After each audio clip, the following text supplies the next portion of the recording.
Welcome, everyone, to this panel on the role of investors in encouraging the expansion of access to housing finance. We've got some fabulous panelists here today who bring a wealth of experiences, both as investors themselves and as those that are encouraging more investment in this area of housing finance and affordable housing finance. With respect to this, what I'd like to do is we're going to take just about 7 minutes and let each person who's going to be a panelist today say a word about their backgrounds and experience, and then we'll jump into the substance of our conversation today. And so if I could first call on Claudia, if you could say a word about your background, that would be interesting. Sure, Deborah. Thank you very much. Good morning, everybody. I'm located in Mexico City. I work with Triple Jump, which is a Dutch impact-focused investment manager, and we manage 5 impact funds. One of them is the MicroBuild fund, which is going to be explained later on.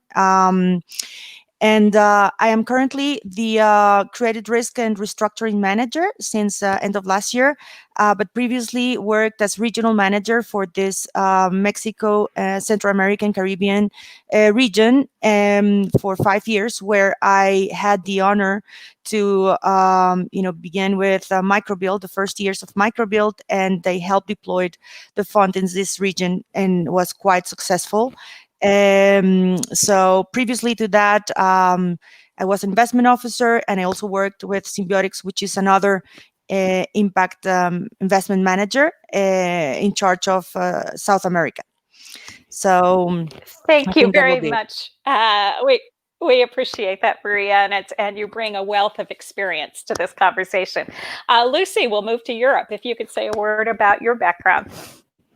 Good afternoon, everyone. So I'm Lucie Astier-Such. I work for the French Agency of Development, the AFD, especially in the financial system division, which is the department who works with microfinance institutions, banks, but also regulators, so central bank, ministries of finance. And I've been working there for more than 4 years now and responsible of housing finance. So I work directly on project and also on capitalizing what we've been doing in housing. And previously to this, I was working with Proparco, which is the private subsidiary of the AFD in Latin America. Thank you very much, Lucy. And Britt, why don't we go to you and let you introduce yourself? Hello, everybody. I'm Britt Gwinner. I'm recently retired from the International Finance Corporation, where I worked for about 11 years.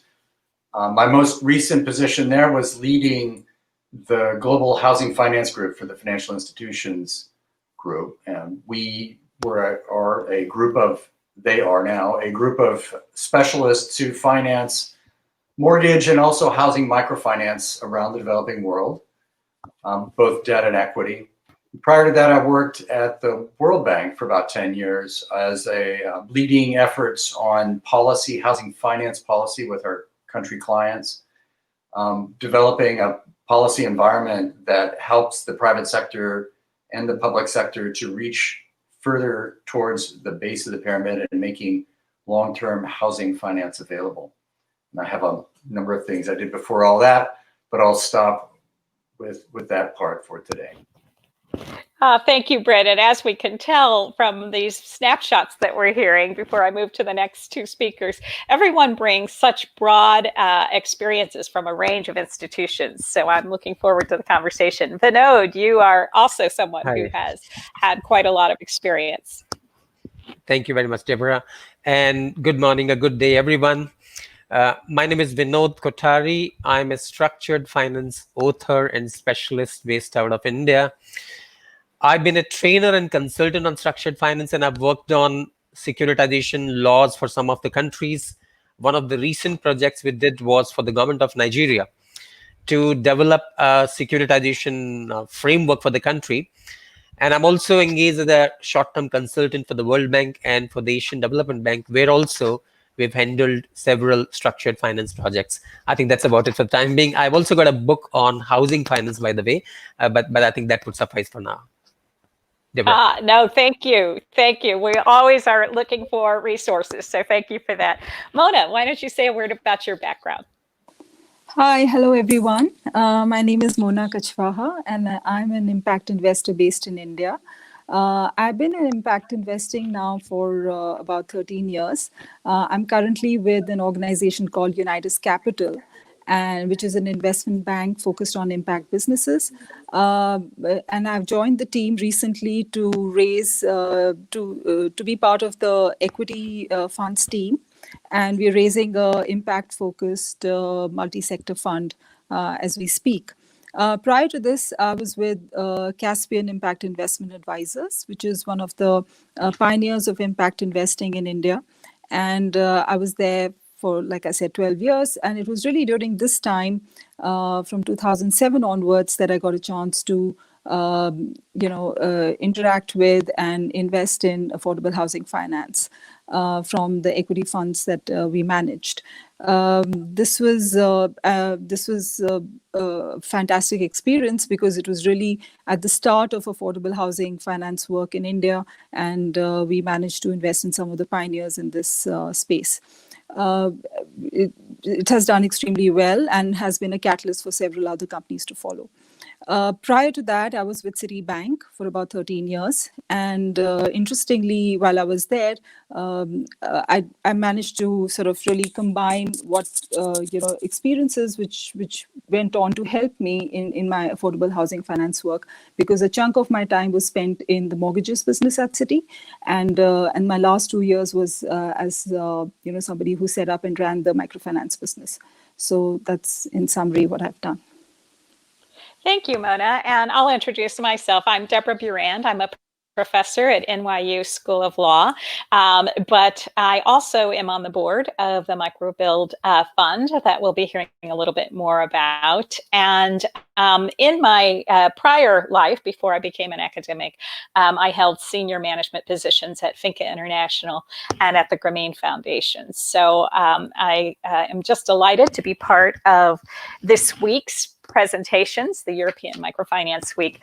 So as those of you who chose to come here are likely to know, this is a panel that is pulling on many of the contributors to a recently published book called Taking Shelter, Housing Finance for the World's Poor. And what we're focusing on in this session is the role of investors in expanding access to housing finance. And so with that, we're going to have a conversation, but I'd like to kick it off with Claudia to say a word about what you saw. I mean, you put together with Habitat for Humanity, Housing Microfinance Impact Investment Fund. And one of the goals of that fund, as I understand it, as a board member, but is that it really was intended not only to do a good job, but to be a demonstration fund. And so what are some of the things that the fund has demonstrated to date that you'd like to highlight for everyone?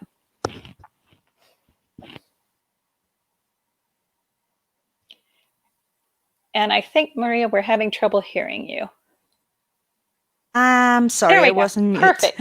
Thank you. Okay, no, I was just saying that as you rightly introduced it, MicroBuild was created together with housing with Habitat for Humanity in 2012.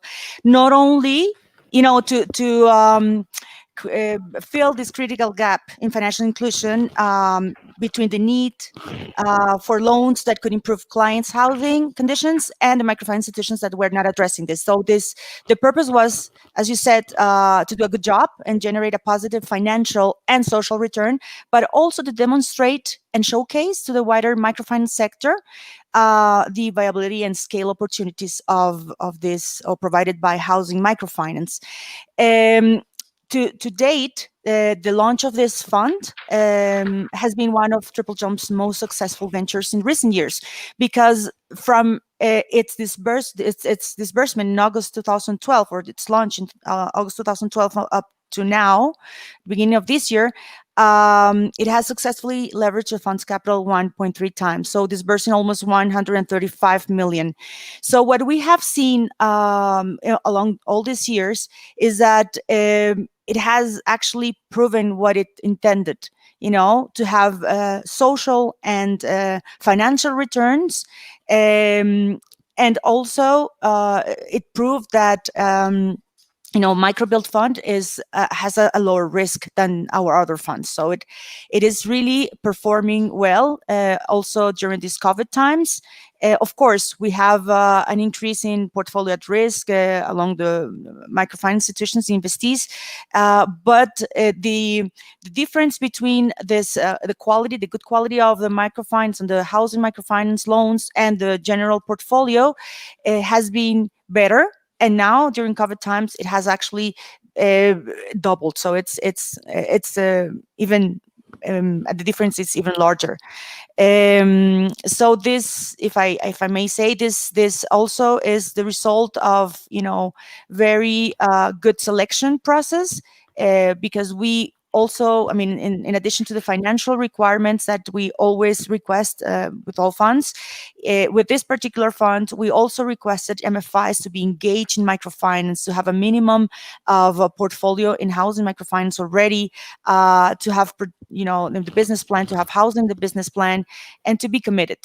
And we also work with together hand by hand with Habitat for Humanity, providing technical assistance. So this has assured, that the product offered by the institution is customized and is, really reaches the clients and offers what the clients need. Thank you, Maria. And I know you'll have more examples to draw on as we keep talking, but this leads nicely to some of the work that Lucy's doing through the French Agency of Development. And Lucy, I know that you've been looking at this from a sort of ecosystem point of view, as you've been thinking about how to stimulate investment in this area. And when we talked before this panel, you sort of raised two things that I'd love to have you give some of your findings and thoughts about. One is building on what Maria just talked about, the role that technical assistance or technical support is necessary or is valuable. And I'd love to hear your thoughts of what you've done and where you think that's needed. And then similarly, the extent to which there needs to be more information flows about what's happening in this space, and what are you doing to make sure that appropriate information and relevant information is getting to a potential investor community. So I'll hand this to you, Lucy. Thank you very much. I think I will start with the need for technical assistance, because it really resonates with the work that MicroBuild has been doing, which I think is very interesting in providing funding, but also the technical assistance to ensure that actually microfinance institutions and financial institutions have all the tools that they need to get a project that is working and that is also adequate to the needs of the populations.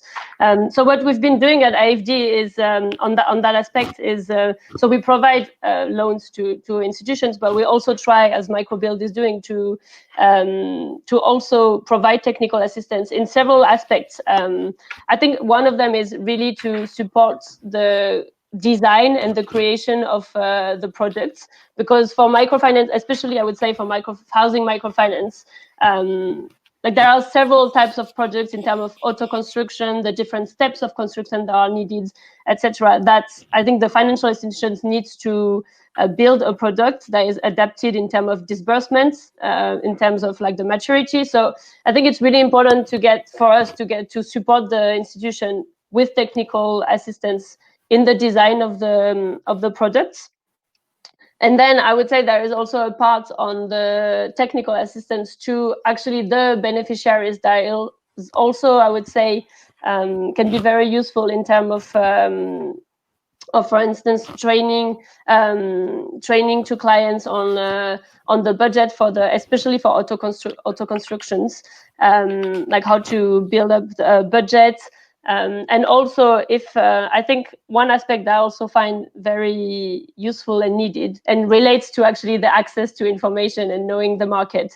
What we're trying to do in technical assistance is it's also trying to link up microfinance institutions with different housing providers. So it can be local builders, it can be providers of cement, it can be provider of solar panel. So I think that's also this link, trying to actually make the trying to support the whole value chain. I think it's a key point. And we've seen several platforms, such for instance iBuild, which I think is very useful, that link up popular household with local builders. So I think this is very needed to structure the sector. And I mean, on technical assistance, I will also add that it's also something that we're trying to push, is trying to support the emergence of green affordable housing. And I think it's the same process in terms of technical assistance. There is a huge need in how to design an offer that can be affordable for the population, a green offer. So I think that's also a point that we're trying to push in terms of technical assistance.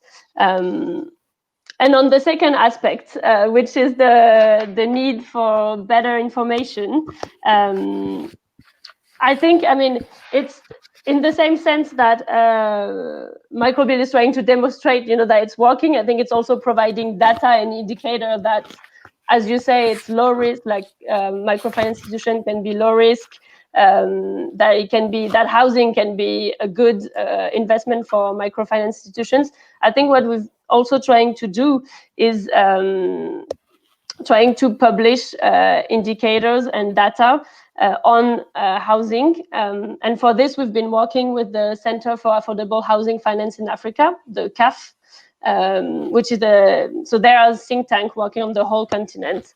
And one of their objectives is to understand the markets and the different actors, and trying to produce indicators such as cost of cement, the price of the lower house, of the price of the cheapest house in the market.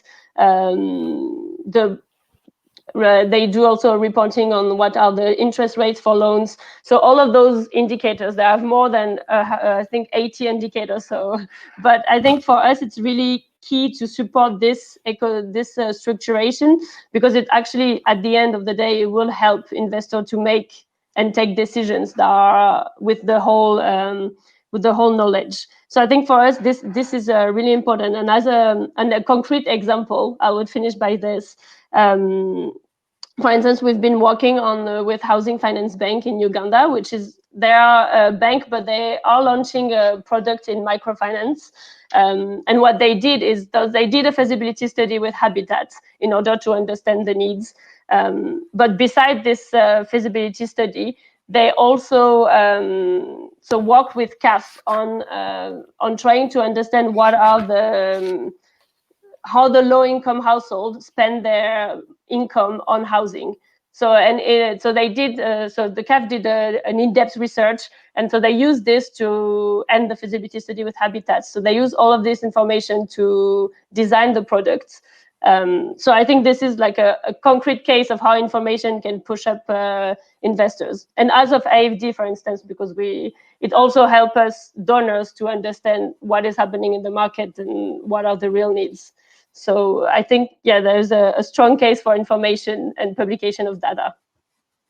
Thank you, Lucienne. It's really interesting to see if we take the first two stories that we're hearing about, where you have a nonprofit organization like Habitat for Humanity that decides to sponsor a fund in order to try to show others that this is actually a viable type of investment to make, and it's showing it on many levels. And then Lucy's contributions about how donor funding can actually also help the market and where the focus has been. So Britt, I'm going to turn to you now, because I know one of the things that you have thought a lot about is what would it take to move this sector to scale, and what kinds of information do investors need, and what would be your formula for taking this and making it bigger? And maybe as you do that, I know we have an audience question that came in that is trying to understand how housing loan in this area might require a different approach by investors than just typical investor in microfinance. So if you could frame that, perhaps that would be useful. Sure. Thank you, Deborah. Let me first just give a shout out to everybody who's spoken already, or the rest of the panel. It's a very impressive panel. I know I've run it. Vinod, we haven't had a chance to meet, but I've certainly seen your writings and your work on different markets in different places. Maria Claudia, the work of Triple Jump in this area is really important, and I think the fund with Habitat for Humanity has really set a benchmark for and gathered in really critical data on performance on the ground. And then Lucy, I've worked with the Center for Affordable Housing in Africa before with Casey Roost and her team, which is a really important one. And it's one that it's an effort that we need to see in more regions, producing market data, basic market data, and then helping lenders and other participants to get involved. And then, of course, Mona with equity investments. I will be following up with each of you on different themes going forward. On scaling up, all these things that we've been talking about are critical to scaling up. When you look at any sector as an investor, you're looking at, if I put money into this sector, just strictly from a financial standpoint, am I going to be able to get my money back? What kind of returns can I get? Can I expect from this sector versus other sectors? And then as an impact investor, what am I doing to make the world a better place? And how am I reaching populations, for instance, in the financial institution sector, the financial sector, how am I reaching populations that are not otherwise well served, and that who have the economic capacity to participate in the market? And I think that's one of the critical things, especially with informally employed households, which constitute the majority of the population in many of the countries that we're talking about, like 70% of the workforce in India, even 40% in relatively formalized economies in Latin America.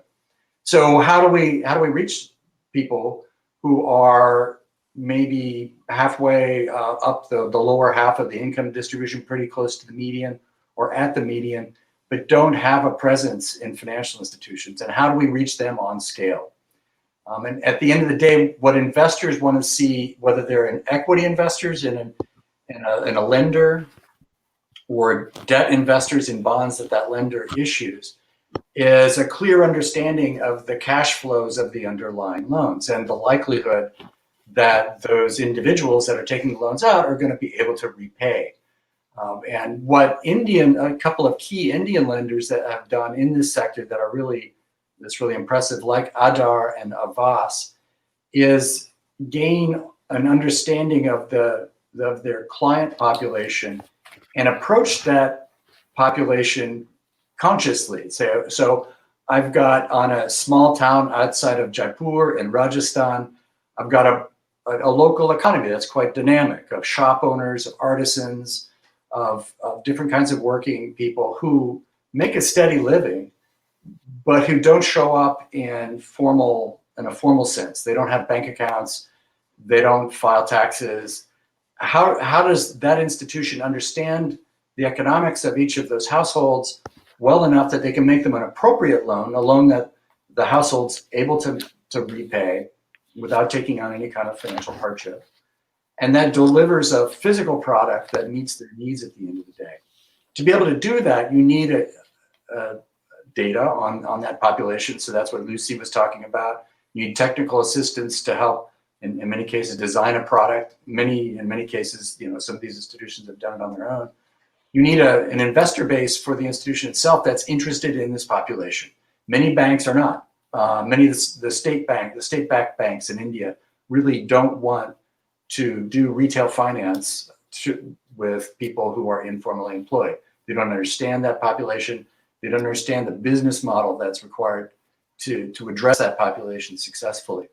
But some of these lenders have, and that's where there's an opportunity for investors, because the lenders are able to build up a history of the performance of this population and then show how they are able to pay in good times and bad, using data like Claudia was talking about, and then be able to say, the likelihood that this bond is going to repay is X, and so I'm happy with the interest rate that it's paying based on that risk, and I'll invest.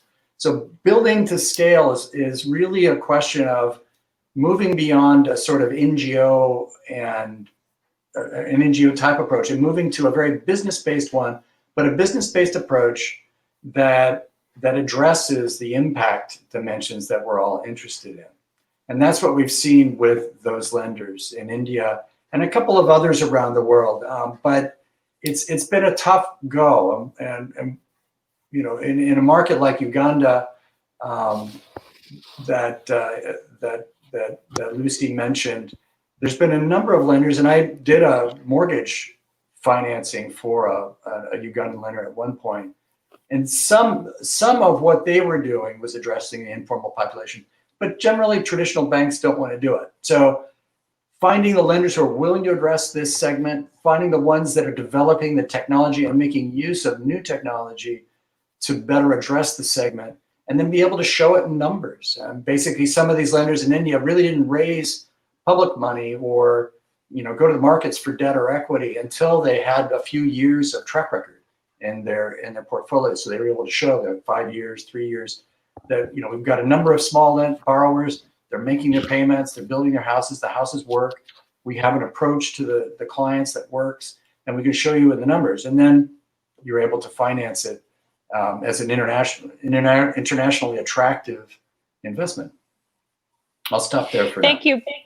No, thank you, Britt. And I'm going to pull Maria back in here, because I think one of the things that might be useful for us to frame this conversation before I move on to Vinod and Mona.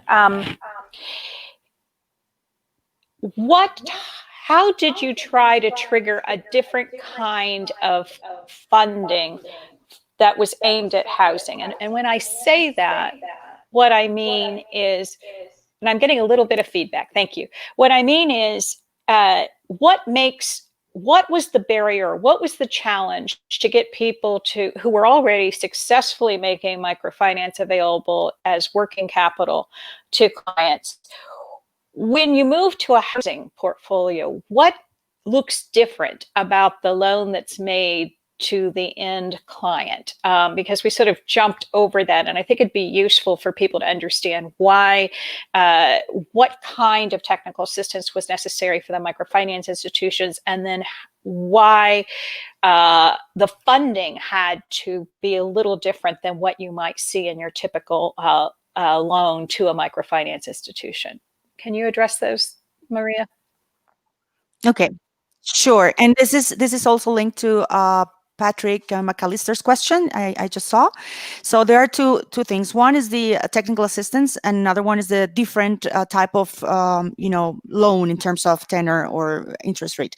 So first, and I wanted to actually comment on this, is that I have personally, as an investment officer, visited clients, to do the assessment and the evaluation together with Habitat for Humanity.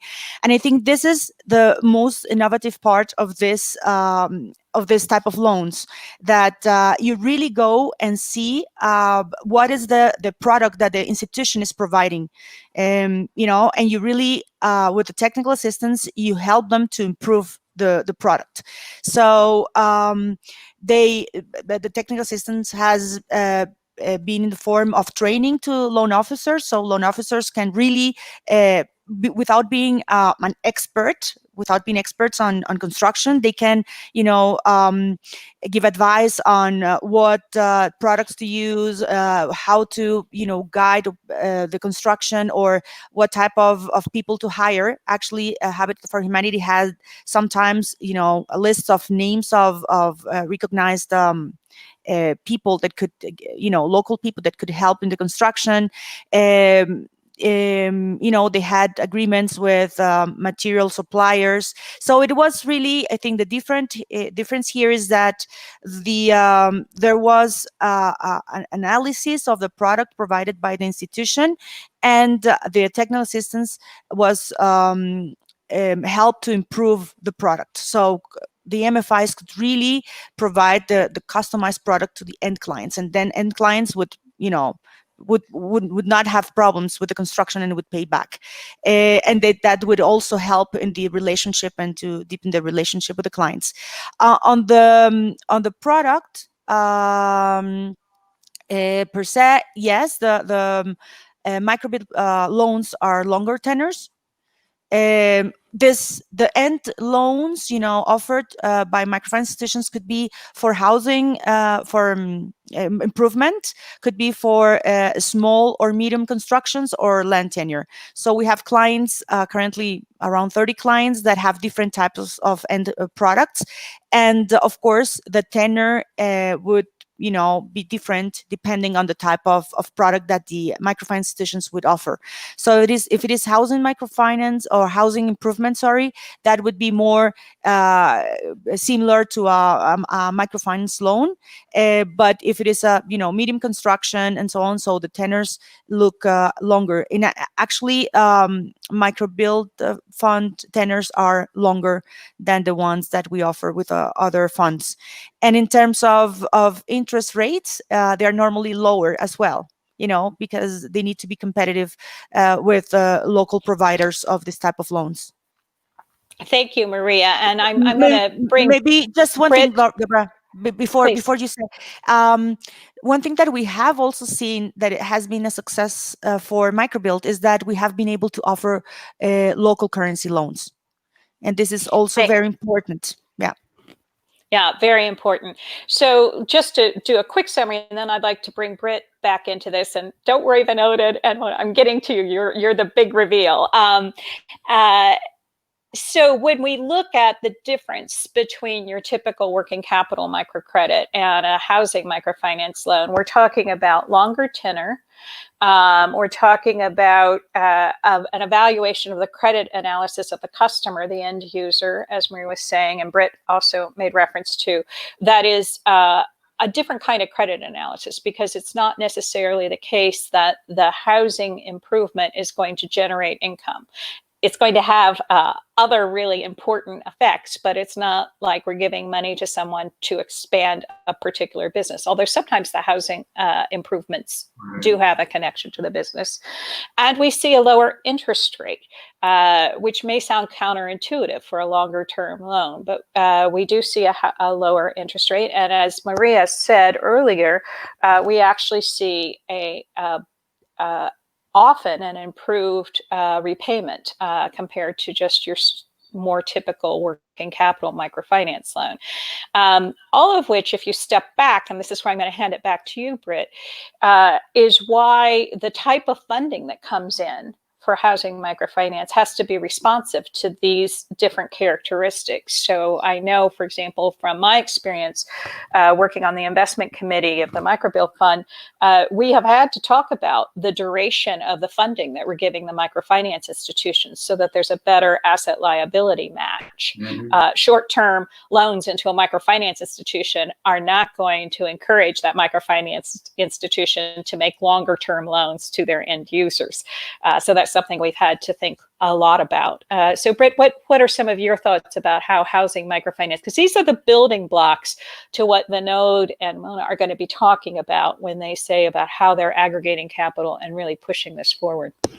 Sure. So as Maria Claudia was saying, we see longer tenors. So what does that mean? So if you're a typical microfinance institution and you're making working capital loans for somebody with a very small business, a micro enterprise, that might be a few weeks to a couple months in duration, or on a rolling basis in term. For a home improvement loan, it could be 1 to 3 years. It could be for constructing a home, it could be up to 20 years. And some of the lenders in India that I was working with were doing anywhere between, for mortgages, for like a dollar equivalent, $15,000 mortgage, could be 10 to 20 years, typically around 15 or 10. Most people like to borrow as short a term as they can, but extending the tenor from the standpoint of credit risk and the standpoint of the investors provides a lower monthly or a regular payment for the household, and so it improves their capacity to repay. And they could also make advance payments on principal whenever they want, typically without any penalty, certainly in India. But the key there in terms of linking to investors is providing that longer tenor for the underlying instrument that backs the bond that the lender issues. So if you think about a lender in India that's making or has built a portfolio of loans to low-income people, and as you mentioned, Deborah, it needs to match the tenor of its funding with the tenor of the loans that it's making. And it then builds up that portfolio, maybe with deposits, maybe with short-term lines of credit from commercial lenders. And then it looks to lengthen funding either by selling the portfolio or by issuing bonds backed by the portfolio that let it match those up so that its cash flows are matched over time. And when you lengthen out to 10 or 15 years, you make for a much more interesting backing for a bond and a much more interesting bond for the markets because it's longer tenor.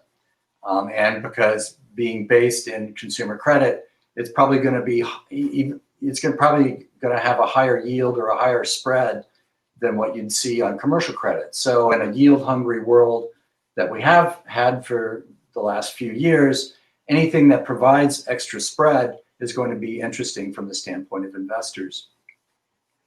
One of the other key things, though, from an investor standpoint in evaluating the capacity of a microfinance lender to undertake longer term lending is the quality of its systems. Because when you get into this kind of lending, when you're thinking about 10-year relationships with your clients, it changes the institution fundamentally because you need to have the administrative capacity, the legal capacity, the automated systems to be able to service those loans consistently month after month and efficiently for the time that they're outstanding.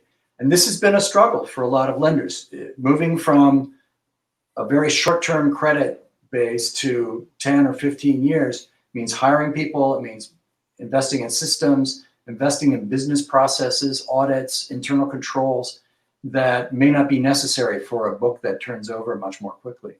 And that's one of the things that investors in appraising micro lenders will look at when they're looking at longer term lending books, is that capacity to sustain the book over time. And that contributes again to where Mona and Vinod will be going with access to capital markets, being able to show that you can issue a bond, you can service that bond, and you can service the underlying assets over time as a lender. Thank you, Britt. You've teed this up beautifully for our next two speakers. So let me go to Vinod. So Vinod, we have moved from the sort of smaller, even though it's a $100 million fund, but it's being done with limited funders. It's got several, that MicroBuild fund has several equity investors and one major lender, which is the DFC, the Development Finance Corporation of the United States, to really starting to say, how do we pool capital at a larger scale? And you've done some really interesting work about thinking about how to attract pools of capital from a broader variety of investors into housing microfinance. I'd love to hear some of your lessons learned, and I should just give a shout out before you start, that people that are interested in hearing even more about the Indian experience, there is another panel that Vinod and Mona are going to be speaking on. So follow them and you'll be able to continue to grab their wisdom. But from a broader point of view, Vinod, what are some of the things that you've learned and thought about in trying to pool a broader range of capital? And I know you've done a lot of work in securitization, so maybe that's where your focus will be. Right. Thank you very much, Deborah. Okay. I'm tempted to start with a quote from Dr. Mohammad Yunus, who is obviously needs no introduction to this crowd. He once compared the poor people with bonsai trees. He said that the trees grow in small plots and they grow barely a few inches tall. So what's wrong with the seed? It's still the same seed that grows a 50 feet tall tree, and in the bonsai it barely grows few inches. And so just that the soil and the minerals in the water is limited, which limits the growth of the bonsai tree. So the affordable housing finance or housing microfinance or micro mortgage lending is somewhat comparable. There's nothing wrong in the asset class. The asset class is still the same as any housing finance anywhere in the world. It's just the lack of resources, the lack of capital, the lack of financial inputs into it, which gets limited because of investors' lack of attention. And that's what delimits the growth of this particular business. So as Deborah mentioned, I'm going to focus on securitization and the role of securitization capital in growing affordable housing finance world over.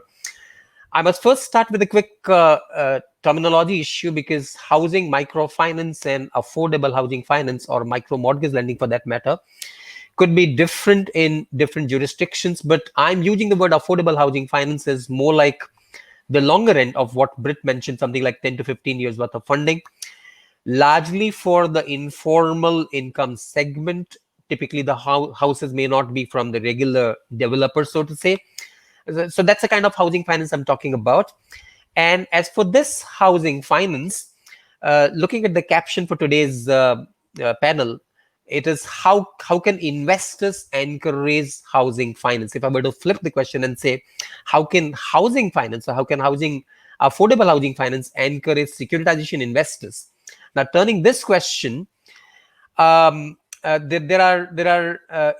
a common knowledge that world over, securitization has been used for funding mortgages to the extent of about 65% in the US, about 35 to 40% in the rest of the world. And the typical picture of a securitization transaction is a pool of diversified mortgage loans parceled out into a bankruptcy remote special purpose vehicle, typically into 3 or more tranches. The junior most tranche is the originator's risk retention, or the originator's skin in the game. The mezzanine tranche is what serves to uplift the rating of the senior tranches. And the senior tranches is where most investors would love to come into. It's also common knowledge that housing finance is one of the safest assets in the world, and prime residential mortgage-backed transactions have withstood the challenge of time. I'm completely aware that during the global financial crisis, the subprime part of mortgage-backed lending took the debacle. But if we limit ourselves to the prime residential mortgage-backed transactions, last 50 years, 1970 was the year when the first residential mortgage-backed transaction was done by Ginnie Mae, the US government agency. And today we are celebrating the golden jubilee of securitization. So over the last 50 years, various financial turmoils, business cycles have been seen by the world. And residential mortgage lending had by and large withstood the test of time. The full impact of the current COVID pandemic is yet to be seen, as most countries are passing through some kind of payment holidays or forbearances or loan modifications. But as at this point of time, the rate of downgrades in residential mortgage-backed transaction does not seem to be extremely alarming. And at least it doesn't seem to be any worse than corporate bonds. Now, I would like to draw specific attention to some of the major differentiators between a traditional mainstream housing finance and the affordable part of housing finance business. Now, first of all, the ticket size of an affordable home loan is much smaller, resulting into a greater diversification. Looking at a pool consisting of several loans, small ticket loans of small sizes, we're talking about much larger diversification. Second, the overall tenure of lending is lesser. Even though Britt mentioned about 15, 20 years, but I can say that most of the affordable home loans would typically be between a range of 3 to 10 years, or on average about 7 to 10 years. So the overall tenure of lending is lesser, and therefore we have a lesser risk in terms of time. Third, and very significantly, the extent of the borrower's equity in the house is much higher, as the loan to value ratios in this part of lending are not as aggressive as in case of mainstream housing finance. And the fourth and extremely important point, once again, is that this is the house where the borrower stays, unlike in case of larger end of the housing finance spectrum, where the borrower might be actually investing in investment property. It might be a second or third house. In case of affordable home loans, that's the place where the borrower spends his night. That's where he stays. And therefore, this is something that he can never afford to lose at any cost. With these differences, the default rates in low-cost housing finance are not radically higher than mainstream housing. And at the same time, lending rates are much higher. Now, what this means to a securitization investor is much higher yield, and with thick layers of credit enhancements, the chances of defaults climbing up to hit senior investors remain very low. Now, this is so much about the senior investors, but we have an impact investor in this panel already, so I must actually talk about mezzanine investors as well. So mezzanine tranches, which is actually the fine layer between the first loss tranche and the senior tranches, and that's where the juice could be even much higher, because the mezzanine tranches can actually attract much higher yields, and they are still sufficiently protected by thick layers of excess spread and originator first loss. So impact investors and investors wanting to have higher yield expectations may contribute a lot to the growth of housing finance by investing in mezzanine tranches. I would not be completing my assessment if I were not to talk about what is it that countries need to do to create an efficient ecosystem for encouraging securitization of affordable housing finance. That's a very important point. And I can think of at least three things, and of course I can develop it further when we get into more discussion on that. But broadly speaking, three things for now. Number one, to have an enabling and assuring legal system. This is what I was mentioning in my introduction we did for Nigeria recently. To have a comprehensive law which provides the safe harbor and bankruptcy remoteness by way of a specific legislation. Number two, and very importantly, a tax neutral regime. And number three, a level playing field for offshore investors, because that's how international money flows into securitization transactions. So with this kind of enabling ecosystem, affordable housing finance can actually attract securitization money, and securitization can help affordable housing finance to actually achieve what we need for the shelter for the poor. So for now, Deborah, over to you. Thank you. And Vinod, you just tickled my heart. I love it when people say that the lawyers are valuable. So as a law professor, so enabling legal systems, I totally understand that point. And, it's very interesting. So Mona, when you and I talked before this panel, you said something that really stuck with me, which is you described your experiences in this space as the journey you have taken as an investor in affordable housing finance. And that journey that you've been on brings us to a topic that we haven't said much about yet, which is we've been talking a lot about the debt invest coming into this world, and you've been coming in with equity. And I'd love to hear your thoughts about how you might think differently, or where you see similar analysis from your journey. And we'll let you sort of take the next 3 to 5 minutes on this, and then we'd like to open it up to any questions also that are coming in, or reactions that others have within this panel. Sure, Deborah. It was wonderful to hear all the other panelists speak, and there's so much value in their experiences, and they've shared it so eloquently. I only need to build a little bit upon it, because much has been said, which frankly resonates with me and my experiences as well. I think the first thing I'd like to say is that, this is, of course, emanating from the India experience, but not different at all, as I look around the other markets and the information that I have on them, that it's really at a very nascent stage that we're at. Some of the companies that Britt mentioned, if we look back, and, those two companies and actually 9 others that I've been tracking closely, some of which I've been investing in or associated with in different forms, about 11 leading companies in India. And I mention this only because I think it'll be a similar experience whichever market you pick up and look at. The affordable housing finance sector in India, take some of the best 10, 11 companies. They barely scratch the surface. We're talking about $9 billion in assets that they have today. 5 years back, it was not even $2 billion. And we're talking about approximately 700,000 or 800,000 clients. 5 years back, it was 200,000 clients. 4 of these 11 companies did not exist 5 years back. If you look back another 5 years, I think 3 more of those companies did not exist as they do today. And in these 10 years, 3 of them have converted from non-bank financial companies of some sort, either MFIs or something else, into small finance banks. So this is really at an evolutionary stage where things are. And you know, the numbers are humongous. I don't need to quote India numbers. They're always in millions and millions, hundreds of millions often. It'll be, again, similar story of any other market. So we obviously need capital, equity capital, in large volumes. But the important thing that I want to just underscore here is that the capital needs to be developmental and you know, in nature.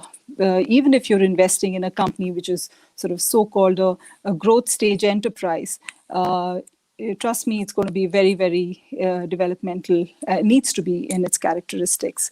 And the mindset that an investor should ideally have and be prepared for is of course a patient long-term capital, as you often hear, but what that would include in your journey, and what I have experienced in my journey, is that even though you know, several big hurdles have been crossed in these last 5 or 10 years, you know, which Britt talked about, Claudia talked about, for example, underwriting informal incomes, credit under, you know, effectively credit underwriting of those informal incomes is something I think has been experimented, refined, and now we're at a stage where people can look at data of repayment histories of over almost 10 years. In some cases, of course, you know, the number of loans that have actually been fully repaid in relation to the total number of loans that are outstanding today will be a small, my guess is, you know, 15-20% and no more than that have seen the full cycle of the total outstandings today. But still, I think it's a significant number that we can take a lot of confidence from and take heart from, and you know, relate to, you know, the kind of loss rates that Vinod talked about. They're extremely low and manageable in relation to the net interest margins that these companies have. So I think that those hurdles have been crossed, but still, from a investor standpoint, there's a long way to go in terms of focusing on not just scaling up of existing products, existing customer segments that these companies have managed to tap into, but continuing to develop and further peel the onion of you know, the informal to formal continuum that they operate in, be it on customer income profiles or property titles. It's quite it has several segments to it, and it's possible that in most countries, in most financial institutions, are only touching 1 or 2 of those subsegments. So this is still, like I said, it's start of a journey. The second thing they would, I think, an investor should focus on, especially given the you know, advancement in fintechs over the last few years, is try and encourage you know, their companies to harness those advancements in fintech and bring them into the, you know, affordable housing finance space, because much of that has happened in the business lending or the consumer lending kind of, you know, contexts, and there's much to be achieved there. The third aspect, again from my experience, is to proactively interact with and work with policymakers and regulators. I think the improvement in mortgage systems that have happened, whether it's the foreclosure laws, etc., in different countries, has been a result of positive interaction between the private sector and investors, etc., and what they expect the laws and policies to be, and then policymakers actually, you know, taking note of that. But this is still a continuous process. I mean, because, you know, in the course of your affordable housing finance work, you will, like I said, you know, still have to peel several onions, layers of the onion of titles not being, you know, perfect. And so if you can go deeper into that, those segments with the help of policymakers in areas that you're hitherto not able to get into, that would be a way to move forward. Finally, I mean, maybe a couple of additional things that I like to just mention as something that I'm hoping to do in the new fund that I'm in the process of raising with Unitas Capital is prioritize women clients. This is an area of work which is thankfully getting a lot of attention. Britt, the work that IFC has done, this study that you shared with all of us is fascinating. It resonates a lot, and I think it is the way forward. Women form a very big part of the excluded segment, much more than any other demographic within the excluded segment. So I think investors would do well to focus on that. And we all know it will be both financially and socially rewarding in its results, just like microfinance has been. And finally, I think as investors, we have to really keep spreading the word, keep sharing our experiences as openly as we can. Both the positives, negatives, our successes and failures, and that's the only way this will grow. Thank you, Mona. And so I see that we just have 5 minutes left. And what I think I would like to do is I would like each of our speakers, if you were to sort of give the one lesson or the one issue that you think is really important, or innovation or challenge that will make a difference in how much investment comes into this space. I'd love to hear your thoughts about that. And I might start with you, Britt, because I know that one of the things that you felt we should spend a little bit more time on, and if we could keep it each to a minute, we'll make it to our end of the hour just perfectly. But I know you wanted to say something about land title, which is sort of underlying a lot of our conversation today. And then I'll go to the rest of you. Yeah, very briefly, you can't have a mortgage market that without having an effective titling system at some level. So that means being able to buy and sell land and be sure about, from a legal standpoint, Deborah, of who it is that owns the land, and that you're able to transfer ownership of that property to somebody else quickly and cheaply. That's still a very severe problem in large parts of India, and essentially in many countries of the world. So in an earlier panel, I think Patrick McAllister had mentioned West Africa as a country or a region where they're doing more on mortgage finance, and they are. There's a facility that he talked about there for wholesale mortgage lending. But it takes 2-3 years sometimes in a lot of the countries in that region to transfer title. So in that environment, you don't really do very much mortgage finance. You do a lot of microfinance where you do other things to, if not, gain collateral to get confidence that your counterpart will repay. Where in India, where it's been weak, they've still been able to beat that 2-year time in a lot of the states. And that's where a lot of the mortgage-related finances. Thank you, Britt. So our first comment, just pithily, is we need improvements in the enabling environment with respect to land title. Vinod, what is your sort of quick, fast, something we need in this space? No, I would have a bit of difference on that. Land titling is such a complicated issue. To my mind, I don't think we can wait for land title complications to get removed before debt or any kind of equity funding into the mortgage markets start flowing in. But I would say what's needed is remove the hurdles. We don't need preferences. We only need hurdles to get removed, to something like securitization or debt investing to flow in, or equity investing to flow in. That's all that is needed. That's terrific. This is back to your enabling environment for these more structured finance approaches. Lucy, what is your sort of, if you had one thing that lever you could push or take off the table, what would it be? So I think, well, obviously, I think the case for more data information has been raised by everyone. But another point that I think is also a big challenge is access to long-term funding. If we want microfinance institutions to be able to provide 5 years, 10 years micro mortgages or even loans, then there is a need for matching the funding for them. So I think really there is in terms of supporting the development of local capital markets, well, obviously what MicroBuild has been doing is exactly this point, but I think there's really a need for more access to long-term funding Fabulous. for I those see that we're institutions. now about 20 seconds away, so we're going to go even faster. So Mona, what is your one contribution for our lever to change? Fintech. We need a lot more technology than we have today. All the successful guys are more traditional, so we need fintech. Fabulous. And Claudia, I started with you. You get the last word.